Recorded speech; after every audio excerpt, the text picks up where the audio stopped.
Today we're looking at Pythagoras. Pythagoras. His theorem was a squared plus b squared equals c squared.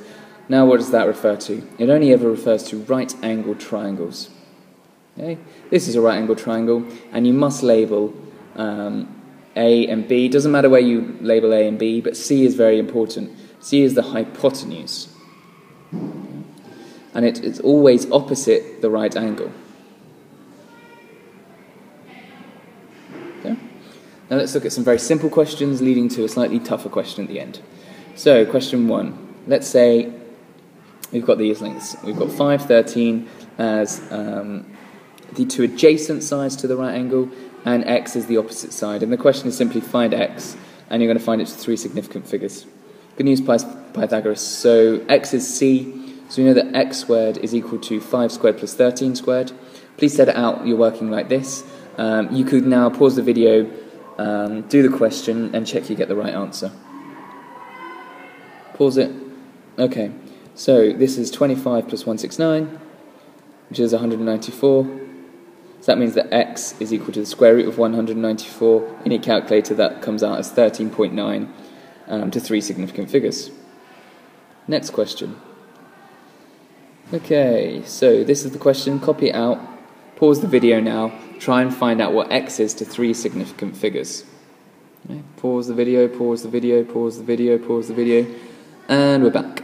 So x squared plus 8 squared is equal to c squared, is equal to 20 squared, because 20 is the hypotenuse.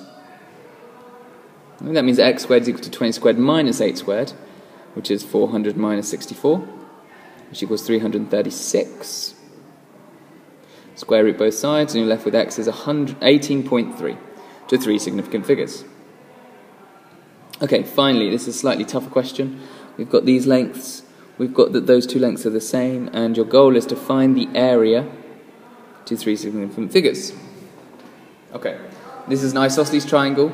Pause the video, see if you can attempt the question. Pause it, pause it, pause it.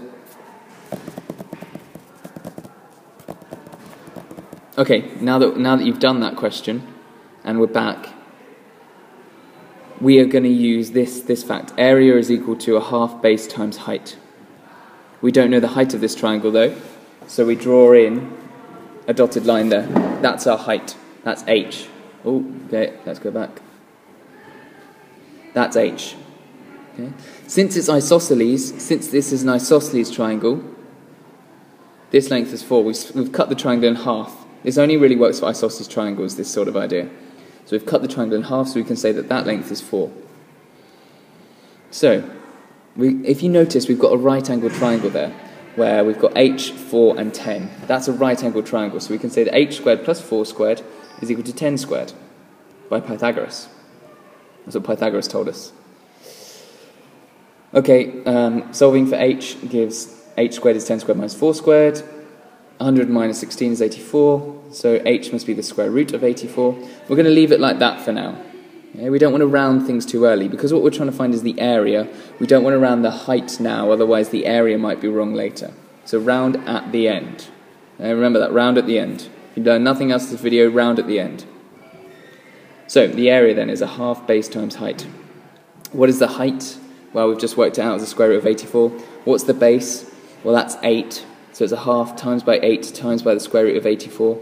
Put this in your calculator and then round it. Okay. This ends up being 36.7 to three significant figures. That's the final answer. Do copy up the notes, and see you soon. Bye.